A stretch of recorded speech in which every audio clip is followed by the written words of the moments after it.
शैन्यम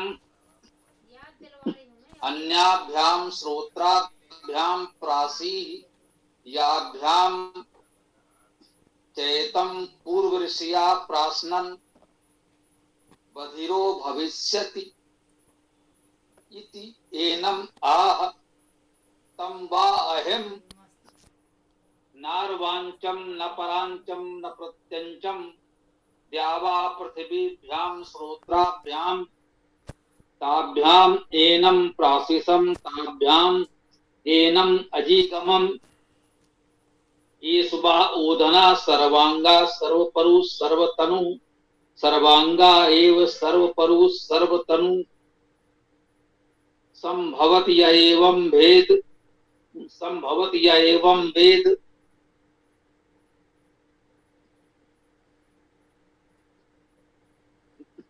इस सूक्त में आगे बहुत से मंत्र लगभग इसी प्रकार के हैं। इन मंत्रों में बहुत सी बातें या बहुत से पद समान हैं, ऐसा कह सकते हैं। कुछ ही पद नवीन होंगे, अर्थात मंत्र का जो मूल भाव है वो एक ही है, समान है। कहें कि मंत्रों का भावार्थ समान है, कुछ शब्द नवीन आ रहे हैं या कुछ शब्दों में परिवर्तन हो रहा है, तो शब्दार्थ में नवीनता तो होगी परंतु भावार्थ सबका समान है, ऐसा मानकर चलें तो इसकी किसी व्याख्या की आवश्यकता अब नहीं है। कल जो मंत्र किया गया था अब मानकर चलें कि लगभग वही भावार्थ व्याख्या इन सभी मंत्रों की होगी, आगे जो भी मंत्र हैं। तो इस प्रकार से सभी मंत्रों पर विशेष चर्चा की आवश्यकता भी नहीं मानी जानी चाहिए।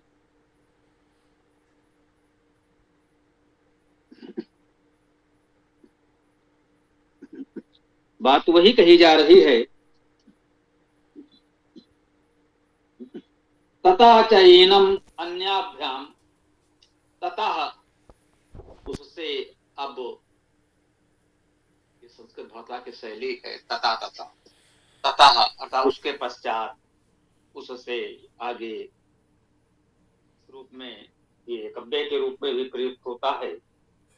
तथा च एनम, और अब एनम इसको, अन्याभ्याम, अन्याभ्याम ये भ्याम जो है द्विवचन में है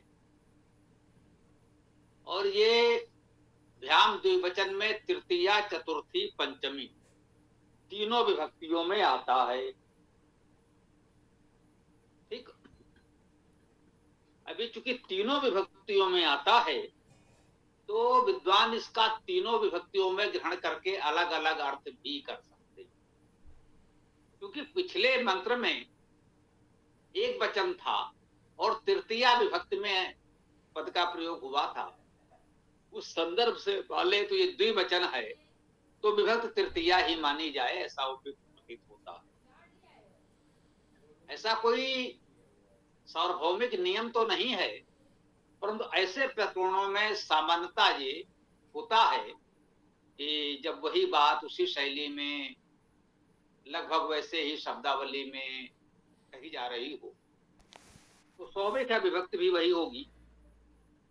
तो तथा च एनम अन्याभ्याम, अन्याभ्याम अर्थात अन्यों द्वारा तृतीया विभक्ति में मानकर चले।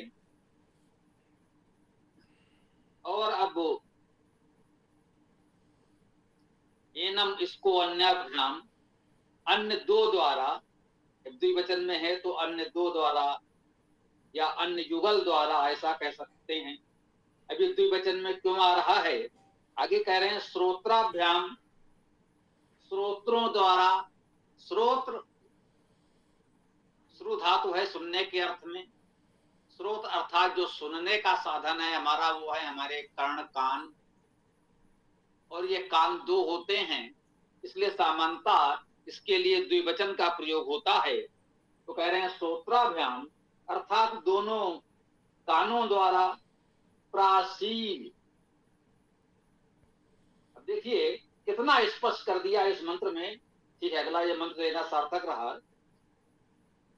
तथा चैनम अन्याभ्याम श्रोत्राभ्याम प्रासी, अन्य श्रोत्रों द्वारा प्रासी ही प्रमुखता से असंग किया, प्राप्त किया,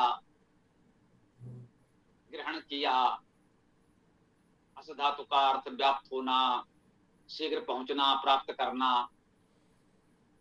भोजन करना आदि हैं। तो कह रहे हैं कि यदि इसको अन्य स्रोत्रों द्वारा प्राप्त किया,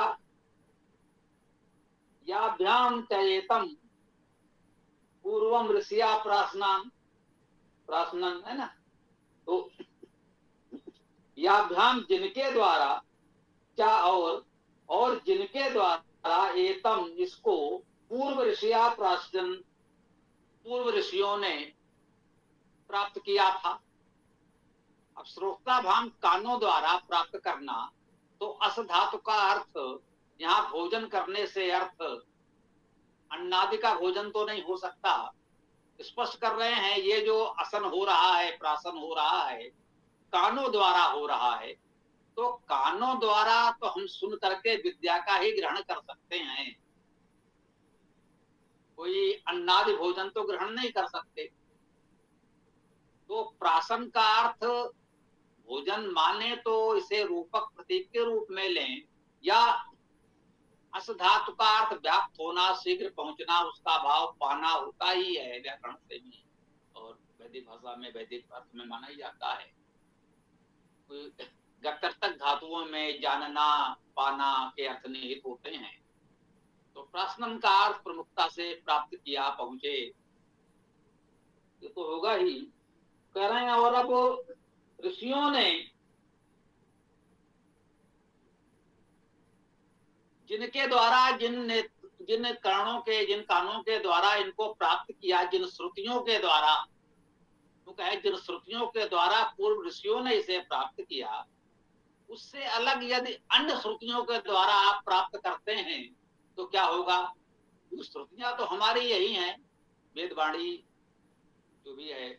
तो यदि इससे अतिरिक्त आप अन्य स्रोतों से, अन्य श्रुतियों से प्राप्त करते हैं तो क्या होगा।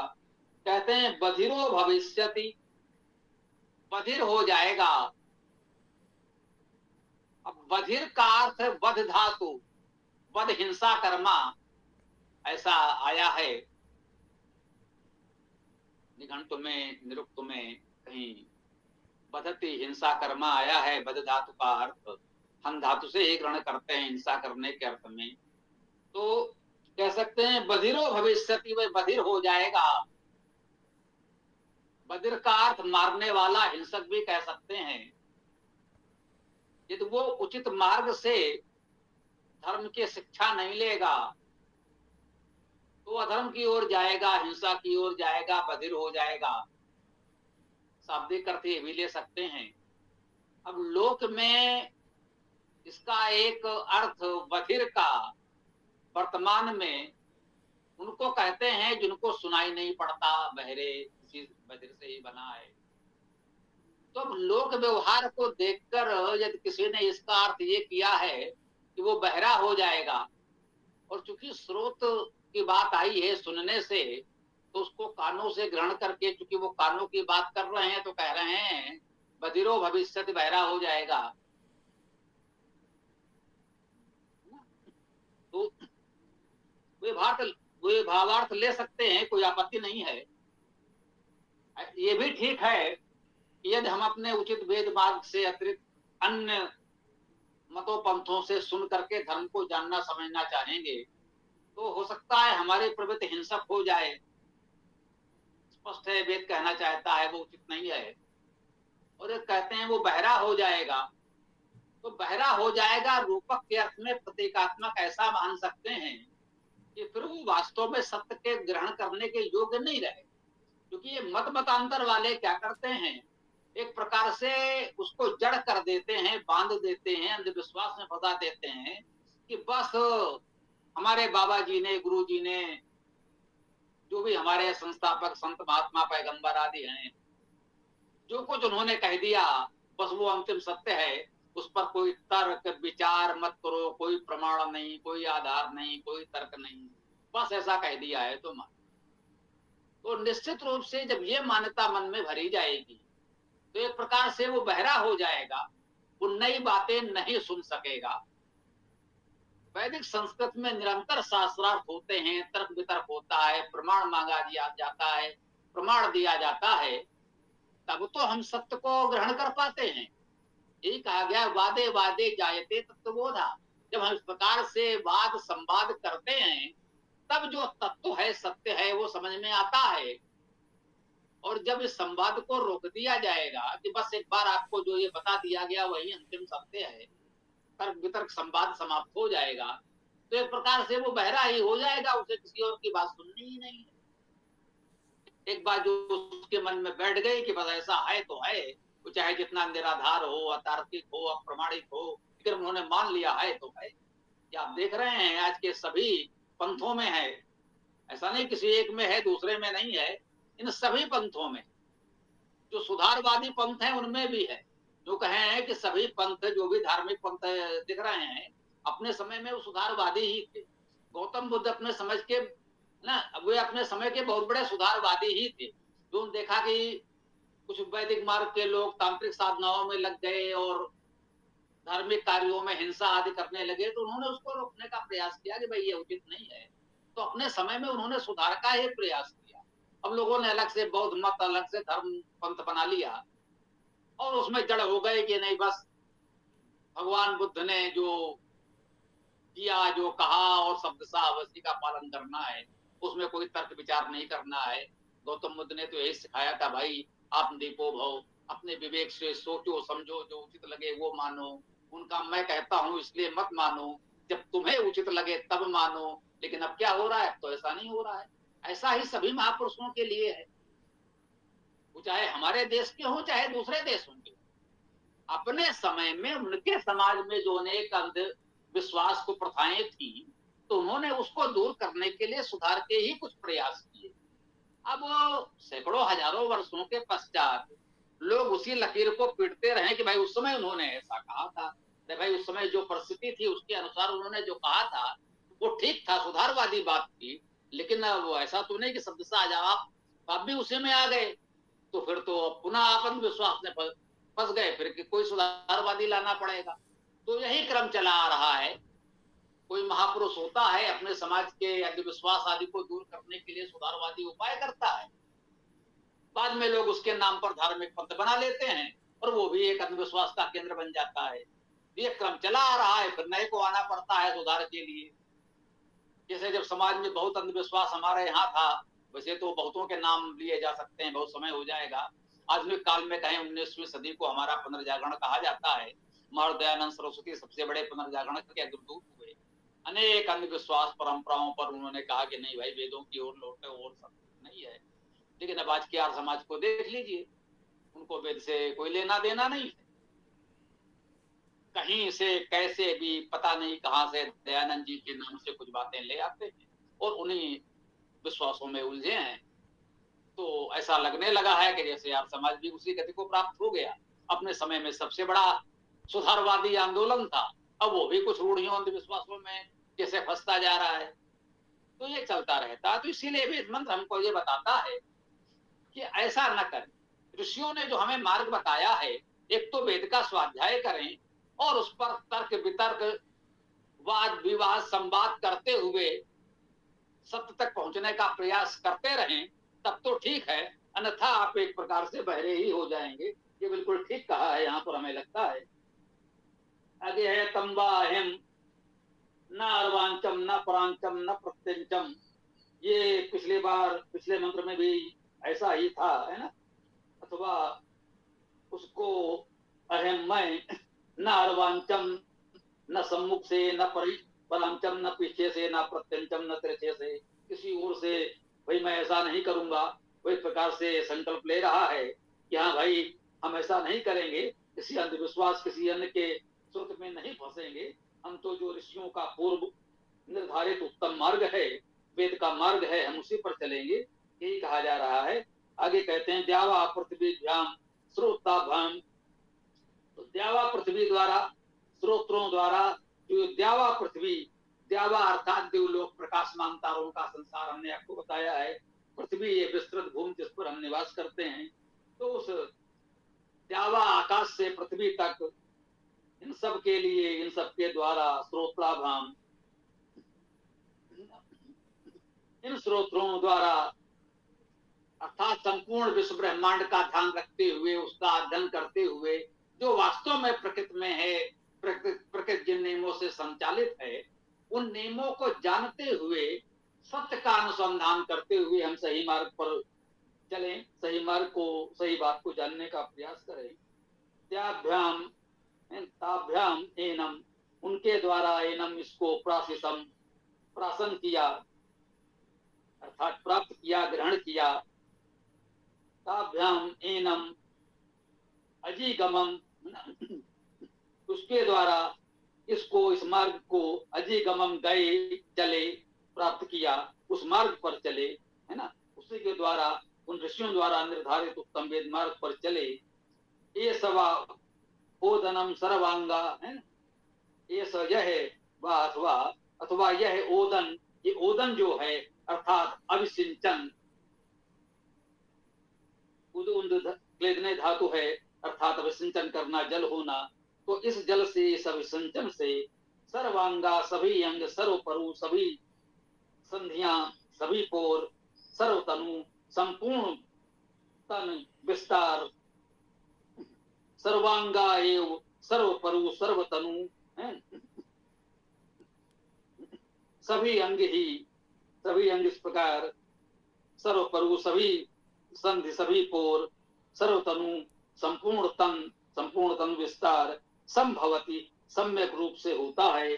या एवं वेद, जो इस प्रकार से जानता है, उसका संपूर्ण तन विस्तार, एक एक अंग, एक एक पोर सब सम्यक होता है, उत्तम होता है, उसे कोई हानि क्षत नहीं पहुंचती। यही बात इस मंत्र में भी बताई गई, यही बात पिछले मंत्र में भी थी, यही बात अगले मंत्र में भी संभवतः कही जाएगी। तो भावार्थ स्पष्ट हो गया। आगे आप लोग चाहें तो पढ़ सकते हैं, स्वयं कहीं कुछ समस्या हो तो पूछ सकते हैं। संभवतः ये पूरे अगले बहुत से मंत्रों में भावार्थ यही है।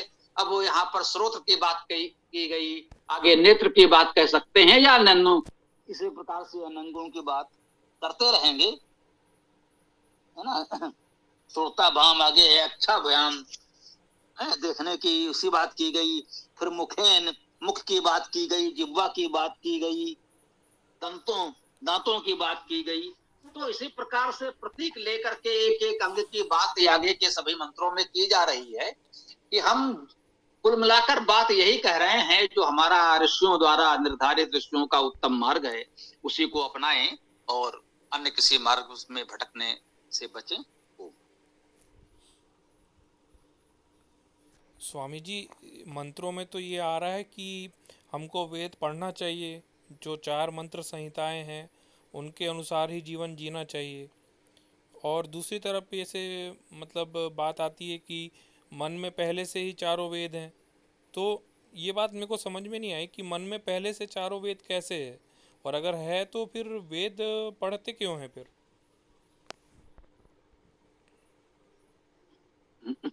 ठीक बात है, ऐसे प्रश्न आने चाहिए, इसका समाधान हो सके। वो कह रहे, देखिए, मन वैसे तो कहा जाता है मन जड़ है, ठीक। हम में जो चेतना है, उस चेतना से ये मन चेतन जैसे कार्य करता हुआ प्रतीत होता है। वेद अर्थात प्राकृतिक सार्वभौम सत्य, जो ऋत है, वैदिक नियम, उन्हीं को हम कहते हैं, जिससे सृष्टि का संचालन हो रहा है। ये नियम तो सर्वव्यापी हैं ही, वेद में लिखे हैं तो न लिखे हों तो, आप वेद में पढ़ें तो न पढ़ें तो। इस उदाहरण के लिए हम लोग कहते हैं गुरुत्वाकर्षण का नियम है, वो वेद में लिखा हो या न लिखा हो, किसी को जानकारी हो या ना हो, जिस भी व्यक्ति ने कुछ 100 वर्ष पहले या हजारों वर्ष पहले जिस भी व्यक्ति ने खोजा हो, उस पर बच जाइए कि सबसे पहले किसने खोजा, इस देश के व्यक्ति ने या उस देश के व्यक्ति ने, कुछ 100 वर्ष पहले या कुछ 1000 वर्ष पहले। लेकिन जब भी मनुष्य को जानकारी हुई, उसके पहले भी गुरुत्वाकर्षण था, और जब किसी को जानकारी नहीं होगी तो भी रहेगा, उसका प्रभाव उस पर भी पड़ेगा जिसे जानकारी नहीं है। ऐसा तो नहीं भाई मुझे तो जानकारी नहीं थी, मेरे ऊपर क्यों प्रभाव पड़ा, वो तो पड़ेगा, क्योंकि यह प्राकृतिक नियम है, सर्वव्यापी है। तो उस रूप में कहा जाता है कि सूक्ष्म रूप में जो वेद की विद्या है वो प्राकृतिक नियम है, प्राकृतिक सत्य है, सर्वकाल सत्य है, वो आपकी चेतना में समाविष्ट है, क्योंकि चेतना सर्वव्यापी है। समझ रहे ना, हमारी चेतना सर्वव्यापी है, उसी चेतना से अनुप्राणित होकर मन चेतन जैसे गतिशील कार्य करता है, तो उस चेतना में ये सारे नियम सर्वव्यापी होते हैं। परंतु अब हर कोई इस स्तर तक चेतन नहीं है, इसको इस पर कल्पना से जोड़ सकते हैं कि जिन्होंने उस चेतना को इतना जागृत कर लिया कि उनको वहीं से सीधे समझने में सुविधा हो गई। अब वेद के रूप में हमें उपलब्ध है, अब हम लोग इतने शुद्ध चेतना वाले नहीं भी हैं, वेद को पढ़कर उसे समझ सकते हैं, है पहले से, उसको पढ़ेंगे। जैसे यूं मान लीजिए, हाँ ये हम लोगों के जीवन के अनुभव में आता है, बहुत सी बातें कभी हम लोगों ने पढ़ी होती हैं, देखी सुनी होती हैं, बहुत लंबे समय में भूल जाता, और फिर कहीं कोई उसकी चर्चा करता है तो एकदम से पुनः स्मरण होने लगता है। कोई पुस्तक आपने बहुत पहले पढ़ी हो, अभी इस समय पूछा जाए तो हो सकता है हम तत्काल उसे कुछ न बता सके, हाँ भाई बहुत पहले पढ़ा तो था, अब ध्यान नहीं आ रहा है। और दूसरा कोई जैसे पढ़ना शुरू करे, है ना, कोई पढ़ना आरंभ करता है तो हाँ हाँ ठीक है ठीक है ठीक है, ये हमने पढ़ा था, तो आपको एकदम से ध्यान आने लगता है। तो इस प्रकार से समझे, वो चेतना में समाहित तो है, लेकिन वो विस्मृत जैसा हो जाता है, कह सकते हैं उस पर कुछ धूल जम जाती है। जब उसको हम पढ़ने लगते हैं तो वह पुनः जागृत होने लगता है, तो सरलता से वो समझ में आ जाता है। तो वेद पुस्तक का ये महत्व है, वही हमारे लिए माध्यम है। अन्यथा कभी कभी कहने भाई क्या पढ़ना है, हम तो ऐसे ही जान लेंगे, तो उसमें बहुत सी मिथ्या बातें भी यहाँ वहां की सुनी हुई हैं, आपके मन में आती जाएंगी, आपको लगेगा नहीं यही हमारी साधना में बिल्कुल सत्य का हो रहा है। तो इसलिए वेद के माध्यम से जानना सबके लिए सरल है। हो सकता है कोई उस स्तर का ब्रह्मर्ष साधक हो, बिना वेद के भी बहुत सी बातें वेद की जान जाए, परंतु जनसामान्य के लिए ये बहुत सरल है कि केवल थोड़ा सा आपको शब्दों की जानकारी हो, शब्द सा अर्थ करते हुए वेद को पढ़ते हुए इन सारे सत्य को जितना व्यवस्थित रूप से हम जान सकते हैं, वही हम कहते हैं कि भाई पुस्तक से पढ़ करके आपने जान लिया, कोई मानचित्र देख कर जान लिया, या एक एक स्थान पर जा जाकर अनुभव करके आप जाने भूगोल को, तो कितना कठिन होगा। तो वेद हमारे मार्ग को सरल कर देता है, और ये ठीक है कि सार्वभौम नियम तो चेतना में, विश्व ब्रह्मांड में समाहित हैं, वो अपने स्थान पर कार्य कर रहे हैं, वो बात भी अपने स्थान पर ठीक है, परंतु हमको उसे जागृत करना पड़ता है। स्वाध्याय के द्वारा हम उसे जागृत कर लेते हैं, पुनः हम उसे ग्रहण कर लेते हैं। ये एक आवश्यक प्रक्रिया है, सरल है और उपयोगी है। धन्यवाद स्वामी जी।